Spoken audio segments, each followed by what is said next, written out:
फूट डालो और शासन करो, ये कहावत तो आपने कई बार सुना होगा और पढ़ा भी होगा।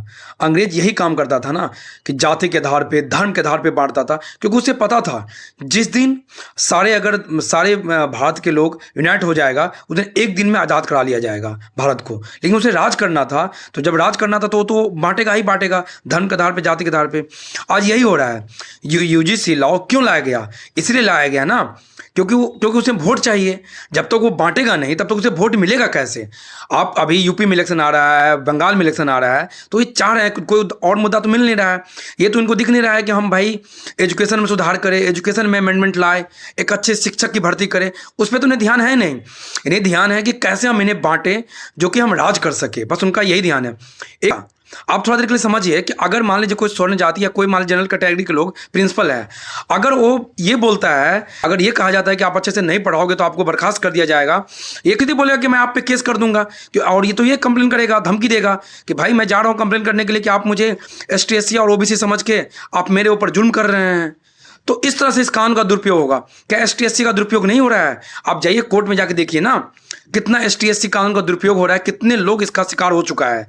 तो आज OBC को मजा आ रहा है कि आज उसे UGC लॉ में शामिल कर लिया गया है। भाई साहब, आप एक बात याद रखना कि जिस तरह से SC ST एक्ट बना, क्या आप पे लागू नहीं होता है SC SC एक्ट? क्या OBC के खिलाफ SC SC एक्ट लागू नहीं होता है? तो आप याद रखना, जिस तरह से SC ST एक्ट का दुरुपयोग हो रहा है, इस तरह एक दिन आपको कब OBC वाले को UGC से बाहर निकाल दिया जाएगा, आप समझ भी नहीं पाओगे। वो अभी एक एक करके ये बंटवारा चाहते हैं। ये चाहता है कि अगर OBC को भी अगर वो UGC से बाहर कर देता ना, तो OBC और स्वर्ण मिलके इंडिया का एक एक ईंट हिला देता और सरकार गिर जाता। इसीलिए इन्होंने क्या किया ना, पहले वो जो जनरल कैटेगरी के लोग हैं उसको बाहर किया, अब वो क्या करेगा ना, कुछ 5 साल के बाद आपको भी बाहर कर देगा। तो अभी तो OBC वाले को मजा आ रहा है, क्योंकि इनके पास कोई मुद्दा नहीं रहेगा ना। अभी पहले जनरल कैटेगरी वर्सेज OBC और SC SC खेल रहा है, थोड़े दिन के बाद वो OBC वर्सेज SC ST खेलेगा, तब तो जाके उनका बंटवारा, वो जो बांटने का काम उनका पूरा होगा और ये अपना राज करेगा ना। फूट डालो, शासन करो, यही तो है। आप बताइए ना, आप बचपन से पढ़ाई किए होंगे, क्या कभी ऐसा महसूस हुआ आपको? हम तो सारे दोस्त SC ST हो, OBC हो, कभी हमने सोचा ही नहीं कि कौन किस जाति से बिलोंग करता है। हम साथ में एंजॉय करते हैं, हम साथ में पढ़ाई करते हैं। और मुद्दा नहीं होना चाहिए कि हमारा यूनिवर्सिटी टॉप करे।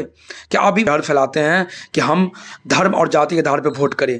ये नहीं चाहते कि हम शिक्षा के आधार पे वोट करें, विकास के आधार पे वोट करें, एम्प्लॉयमेंट के आधार पे वोट करें। ये एक तरफ चाइना का यूनिवर्सिटी, हार्वर्ड यूनिवर्सिटी को पीछे छोड़ दिया। बहुत शर्म की बात है। और हमारा देश में ऐसे कानून बनाया जा रहा है जहाँ पे हमारी एकता को तोड़ा जा रहा है।